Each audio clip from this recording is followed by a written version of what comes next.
정진석 실장님, 네. 지금 국가인권위원회 두 분의 상임위원이 이 자리에 나와 계시는데요. 이충상 의원은 지난 회의 때 무슨 사유를 밝히지도 않고 오지 않으셔서 증인으로 이렇게 채택이 돼서 오셨습니다. 증인 신문은 아니지만 협의하에서. 그 다음에 김용원 의원은 퇴장돼서 오셨어요. 다시 알고 계셔 주시기 바랍니다. 네. 특히 김용원 의원은 대통령 지명으로 지금 현재 인권위원 상임위원을 하고 계시는데요. 최근에도 직장 내 괴롭힘으로 인권위 직원이 병가를 내고 출근을 하지 않고 있습니다. 정진석 실장님 혹시 알고 계십니까? 네, 미처 파악을 못했습니다. 네, 파악을 해주시기 바랍니다. 김용원 의원은 대통령이 지명했는데 지금 인권위원회를 온갖 막말과 직장 내 괴롭힘 등 다양한 문제로 엉망을 만들고 있습니다. 대통령실에서 국가인권위원회가 정상화될 수 있도록 이런 일이 없도록 지금까지 이런 의원들 인사에 대해서 좀 통감을 해주시기를 부탁드립니다. 김용원 의원 나와주시기 바랍니다. 증인이 아니죠. 네. 김용원 의원은 현재 아직 안 나오셨어요? 네, 시간을 좀 멈춰주세요. 그러면 나오셨나요? 예, 나왔습니다. 네.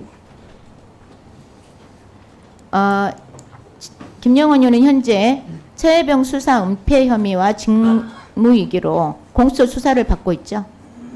대답을 간단히 해주세요. 공수처 수사를 받아야 되는 사항이라고 생각하지 않습니다. 본인 생각이시죠. 자, 아마도 인권위 상임위원 중에 공수처 수사를 받는 경우는 최초인 것 같습니다. 근데 본인이 대상이 아니라고 하니 참 난감하네요. 자, 그런데 김용원 의원은 최혜병 특검 수사에서도 진행이 되면 자유롭지 않습니다. 자, 최혜병 사망 사고 시점부터 지금까지 김용원 증인의 행적을 좀 살펴보겠습니다. 의원님, 네. 작년 7월 19일 최혜병 사망 사고 직후 군 인권조사관 직접 파견 지시했죠? 파견 지시했죠? 대답해 주세요. 지금 정확하게 못 들었습니다. 집중해 주세요. 7월 19일 최혜병 사망 사고 직후에 네. 국가인권위 군보조사관 파견 지시했냐고요. 조사. 파견 지시를 한 것이 아니고 사망 사건에 그럼 안 대해서 했어요? 입회를 하도록 결정했습니다. 자, 또 최혜병 장례식장 가셨죠? 7월 21일. 그때 박대령 만나서 국민 눈높이에 맞는 수준의 수사를 당부했어요? 안 했어요? 그렇게 하였습니다. 그렇게 했죠? 네. 그리고 8월 2일 박대령이 항명죄로 입건되고 보직 해임 당하니까 바로 일주일 후에 수사 해수 기록을 즉시 경찰청에 재이첩하고 보직 해임과 항명죄 수사를 보류하라는 규탄 성명서 직접 발표했죠. 저는 그것을 규탄 성명서라고 생각하지 아니 않습니다. 발표했냐고. 그럼 성명서 발표했죠. 제가 발표한 성명서의 핵심 요지는 아니 핵심 요지 묻지 않았어요. 성명서 저에게도 발표했냐고 물었지 답변할 않습니까? 예 기회를 아니오로 좀 주시면 하세요. 좋겠습니다. 예 아니오로 네, 설명하기 발표하셨죠, 어려운 부분이 성명서? 있습니다. 성명서 발표하셨죠? 제가 성명서를 위원장님. 발표한 것은 좀 멈춰주세요. 저 김용원 의원 답변을 좀 제대로 할 수 있게 제재를 부탁드립니다. 질문에 대한 답변을 저도 시간이 없어서 그래요. 질문에 제가 대한 설명을 답변을 하잖아요. 드리고 있습니다. 간단히 답변을 해주세요. 성명서 발표하셨죠? 그렇습니다. 자, 8월 14일부터 기이한 일이 일어납니다. 증인은 8월 14일 무슨 일이 있는지 꼭 기억해야 됩니다. 잘 기억하고 있습니다. 군인권센터는 인권위가 박대령 구제들 박대령을 구제를 최후의 보루로 믿고요. 8월 14일 날 오전 11시경에 박종훈 대령에 대한 긴급 구제를 신청합니다. 그런데 제가 확보한 자료에 의하면요. 8월 14일 날 증인은 연가를 신청하고 사무실에 출근하지 않습니다. 그리고 공교롭게도 이날 증인은 이종석 장관하고 통화한 사실이 밝혀집니다. 이 모든 일이 8월 14일에 일어났습니다. 이종석 장관과 만나려고 연가 신청한 거예요? 8월 14일? 의원님, 이- 김영원 의원님, 8월 14일 오후 3시쯤에 이종석 아니 그날 연가를 장관으로부터 낸 게 이종석 장관 만나려고 냈냐고 물었잖아요. 질문에 좀 집중을 하세요. 전혀 그런 사실이 없고요. 전혀 그런 사실 없어요? 예, 저는 그날 그럼 예, 이날 갑자기 아침 이종석 장관이 일찍 강원도로 잠깐만요. 갔습니다. 만나려고 연가는 거 아니라고요. 천만의 말씀입니다. 자, 그러면 이종석 장관이 오늘 그 8월 14일 날 갑자기 김영원 의원한테 전화를 한 겁니까?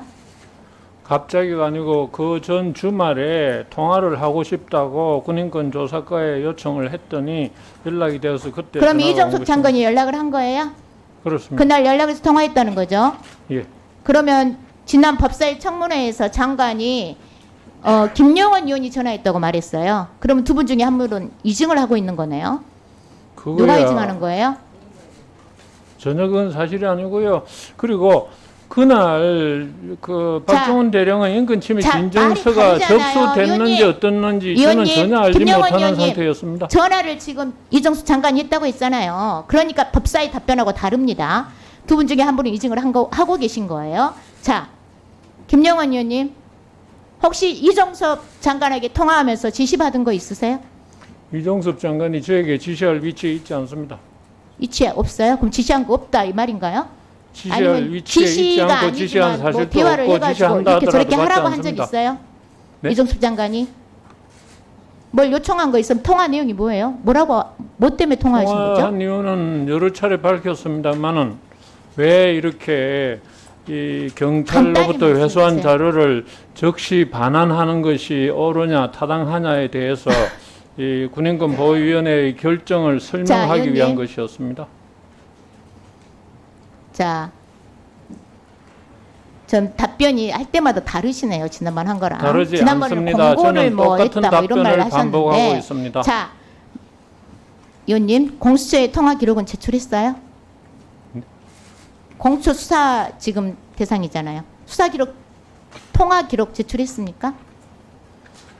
대답해 그 주세요. 당사자 본인은 그 발신 통화 내역은 확보할 수가 있으나 수신 통화 내역은 아니. 당사자가 확보할 냈냐 수 안 없는 냈냐를 여쭤보는 것입니다. 거예요. 통화 기록이 그러면 확보 안 돼서 못 냈다는 말씀이신가요? 통화 기록을 확보할 수 있는 위치에 있지 않습니다. 1년 이전에 통화 기록 확보할 수 있어요. 무슨 말씀하시는 거예요, 지금? 발신 통화 기록은 확보가 가능하지만 수신 통화 기록은 확보가 자, 불가능합니다. 그럼 발신 통화 기록 냈어요? 발신 통화 제가 받은 전화기 때문에 발신 통화에는 공수처에 제출했냐고 묻잖아요. 없는 자료를 어떻게 제출하겠습니까? 없는 자료를. 그래서 특검이 필요합니다. 1년이 지나고 있습니다, 지금. 그런데 공수처 수사? 뭘 믿습니까, 지금 국민들이? 이래서 사회봉 특검 필요하다고 생각합니다. 자, 다른 분들 조용히 해주세요. 제 발언 시간입니다. 의원님, 회의에서 오이밭에서 증인, 의원님, 오이밭에서 신발끈 고쳐 매지 말라는 속담 아십니까? 모르십니까? 오이밭에서 각근을 고쳐매지 말라고 했습니다만은 저는 그런 사실조차 없습니다. 그런 사실 없으시다고요? 네. 지금 이렇게 정황이 나오고 있는데 그런 사실이 없으십니까? 아무런 정황도 나온 것이 없고 왜곡 조작만이 있을 뿐입니다. 피진정인 이종섭 장관과 금보관인 인권위원인 김용원 의원이 통화를 하는 그 자체가 위법입니다. 위법하지 않습니다. 인권위원법 모르세요? 인권위원회법 잘 알고 있습니다. 51조 결정문이 나오기까지 인권위원은 비밀 누설 금지 조항이 있어요. 어떤 저도 비밀도 인권위원 해봤어요. 어디서 다른 말을 누설한 적이 하십니까? 없습니다. 인권위원회법에 있습니다. 인권위원회법 잘 어떻게 알고 있습니다. 의원이 사건 조사 중인 사건을 갖고 피진정이라고 통화를 해놓고도 그렇게 당당하십니까? 그것도 최혜병 사건 직접 피정증이 피의자예요. 그래서 지금 이 의원은 최혜병 특검법이 가동되면은 벌써부터 자유롭지 않다는 말씀을 지금 알려드리고 있습니다. 네.